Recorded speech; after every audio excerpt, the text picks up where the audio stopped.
And I might be crazy for saying this, but when I drink this, this reminds me of a banana smoothie. Welcome back to Modi Brews. I'm Modi. Today, we're drinking Paulaner and Hefe-Weizen. So grab a refreshment of your choice, get comfortable, and let's pour this beer. So, the Hefe-Weizen is a German-style beer that's an ale and is popularly associated with the state of Bavaria, where like Munich is at, for instance. And something that's to note is that these are unfiltered. So kind of like what we had with the Foggy Day, where it had the suspended yeast, we also have that with our Hefe-Weizen. Now, right off the top, the first thing we're going to notice is this large head. Really foamy. The top is very creamy, very foamy. It's got a really orange, gold, hazy color to it. This one's a lot more orange than the previous beers that we've been looking at. And I see some of the suspended yeast. It's not too much though. I think that the Foggy Day Haze had a lot more sediment floating around. And so, with these Hefe-Weizen from Paulaner, we're going to be getting some banana or clove smell. And that's coming from the ale yeast that's made for it. It's a very special type of yeast, and it gives off very fruity. Some people are going to get like lemon zest or some mango pineapple, but you should get a really strong banana clove flavor from it. Also should be getting a pretty good wheaty bread, like fresh wheat bread smell. So let's see what we get. Right off the bat, I'm smelling the banana. That's like the first thing that kind of hits my nose. And I'm getting like that grainy, bready, like this is like a very, almost like banana bread, but banana and bread, separate. So let's try how this tastes.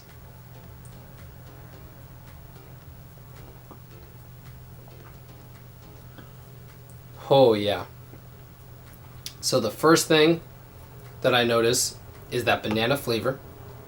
It kind of hits the mouth right away, and then it's got a really creamy, smooth texture. It's followed up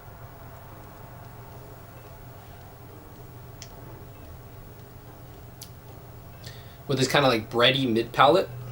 Like, so I first get hit with like the bananas from the yeast, and then I get like this kind of weedy, kind of bready, like liquid bread kind of mid palate, and then it finishes off with like a little bit of the hops, and it's like got like a mild sweetness to it with a little bit of bitterness at the end. I'm getting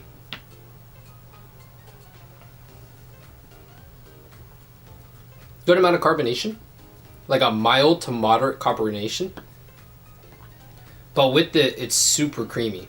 Like, so the suspended yeast in it, kind of like what we talked about with the Foggy Day Haze, is giving it that mouthfeel texture. The banana in the yeast is giving it like a really nice front flavor, and the hops, kind of like what we talked about with the Pilsner, are using traditional German hops, so traditional noble hops, and it balances that breadiness really well.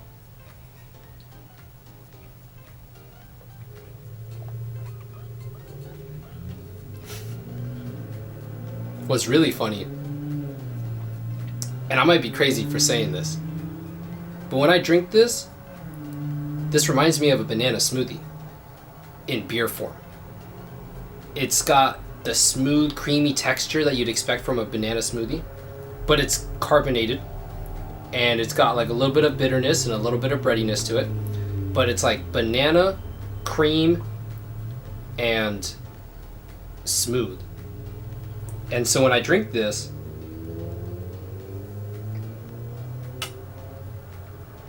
I think a banana smoothie. So this beer is really interesting because Paulaner, the brewery, is one of the most famous breweries in Germany. It's in Munich, in the state of Bavaria. And Paulaner, even though it looks like Paulaner, is pronounced Paulaner. It was founded in 1634 by some Italian monks that ended up moving to Bavaria. These monks ended up following a Saint Francis of Paula, so that's where Paulaner comes from. And I think it's really funny because these monks, when they came over to Bavaria, they were brewing beer. They're Catholic, and they would brew beer so that they had like liquid bread, some sustenance to eat or to drink during times of Lent. So when they ended up having to fast for long periods of time, they had some extra calories. The beers weren't nearly as strong as they are today. And they ended up having people of like Munich. So the reason why monks would brew beer typically is because it would allow them to kind of host and let visitors come by, and they can have something for the guests and kind of preach God. And so they would also have celebrations to celebrate different saints, different holidays. And the community of Munich really loved Paulaner's beer. They had some really good tasting beer. And it became so popular that Paulaner decided to start selling it to the people back in the 1600s, which was illegal because they didn't have any brewing, they didn't have any selling licenses, they didn't have anything through the Bavarian government. And they were so popular, so many people were buying them, that other breweries in Munich and in Bavaria in general started writing complaint letters to the Bavarian government. And the government ended up coming and helping the monks become legally selling and all that good stuff. But I just think it's really funny that the history of this brewery was a monastery of Italian monks preaching God, probably having people coming over, drinking beer, getting drunk, converting to Catholicism, selling beer legally. I think that's just a really funny story to kind of talk. But I mean, fast forward, Paulaner ends up becoming like bought out and goes from a monastery to a full-on brewery, and they become like just this empire. I think there's like I think it's Manchester United. One of the British soccer teams is one of the brands is Paulaner is one of their major sponsors. And so I think that's really funny history to know about.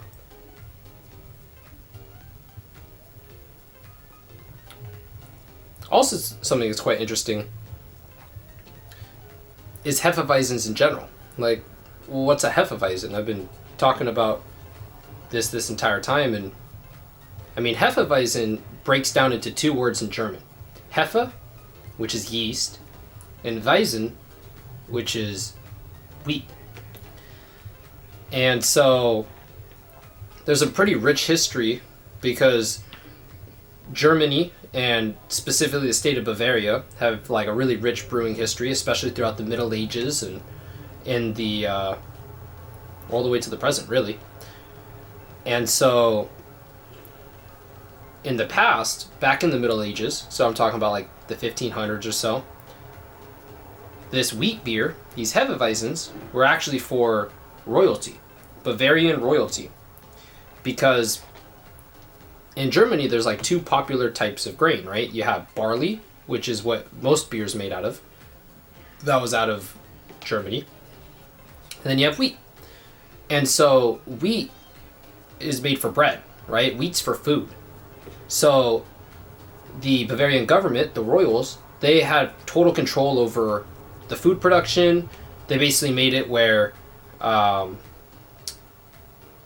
if you're going to make beer, you're not making it with food. Like, we need to make sure we have enough wheat to ration out to the commoners.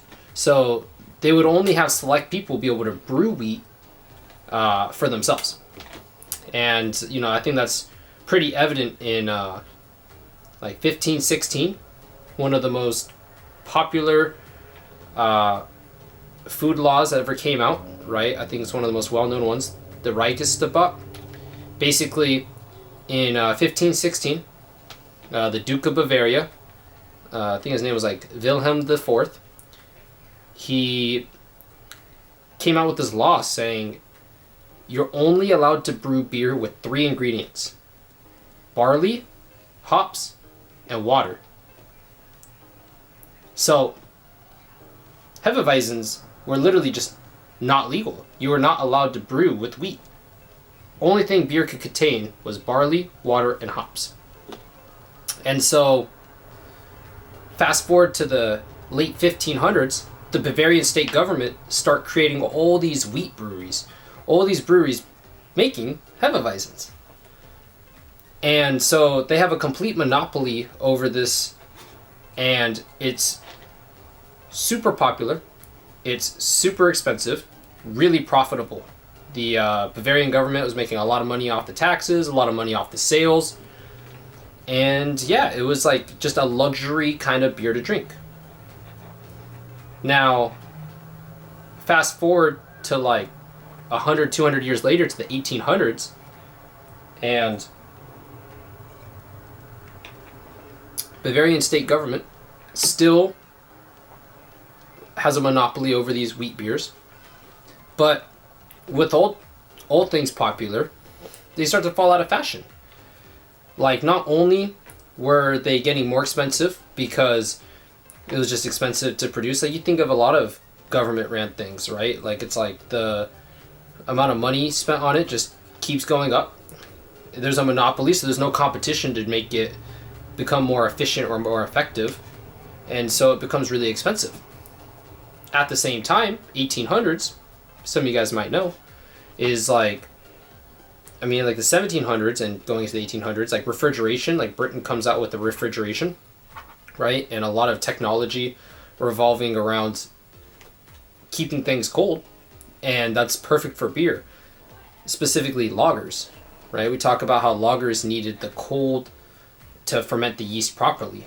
And so in the 1800s in Germany, lagers, I mean worldwide, but lagers were the rage. Like, just as we were talking about with the Foggy Day Haze, talking about how the hazy IPA became like every brewery needed one, that's how it was in the 1800s. Like, everyone needed a lager. Lager was the hit beer.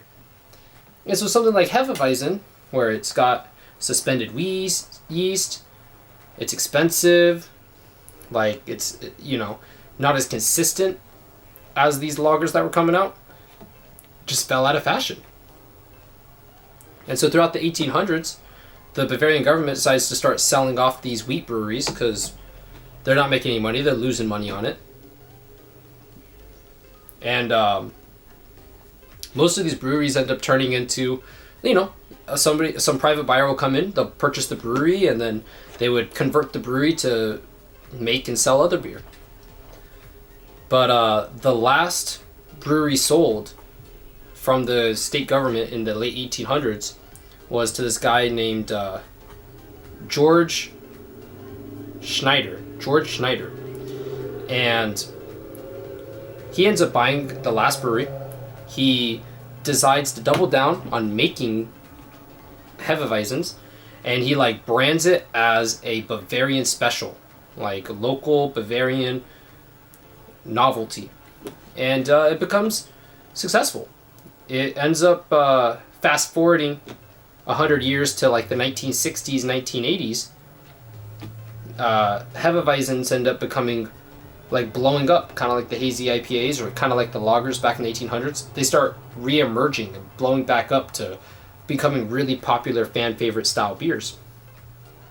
And so, from my research, it seems like without this guy George who bought the last brewery and decided to double down on Hefe-Weizens, Hefe-Weizens would have gone extinct, and we would have discovered them in books, not through, you know, just the natural rise back to popularity. So I think that's really cool. And that's one of the reasons why I really like drinking these beers, is because there's so much history. There's so much history to talk about and to learn about. And there's so much complexity going on and so much science going on in here that I'm excited to learn more about too over the next couple years.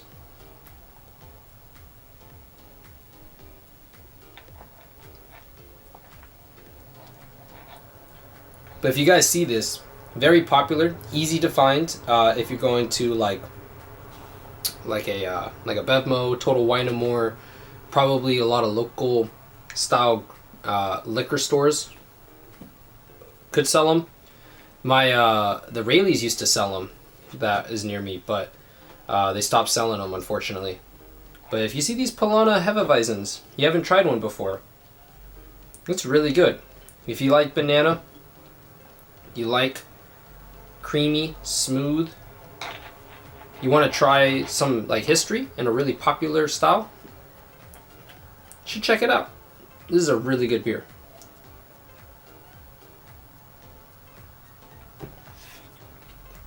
And so with that being said, thanks for watching. I'm going to be coming out with YouTube Shorts. I've already uploaded 2, as some of you guys may have seen. And so I'm going to be making those roughly weekly. But these videos, every Sunday, you can count on me coming back. Every Sunday at 10 a.m., I'm going to have a new one of these posted for you guys. And I got some really cool stuff for the next couple weeks. I picked up some really cool beers. I got a really nice lineup over the next couple weeks. I'm going to continue to introduce new styles, go over fun history, and drink some great beer. So with that being said, my name's Modi. Thanks for watching, and I'll see you in the next brew.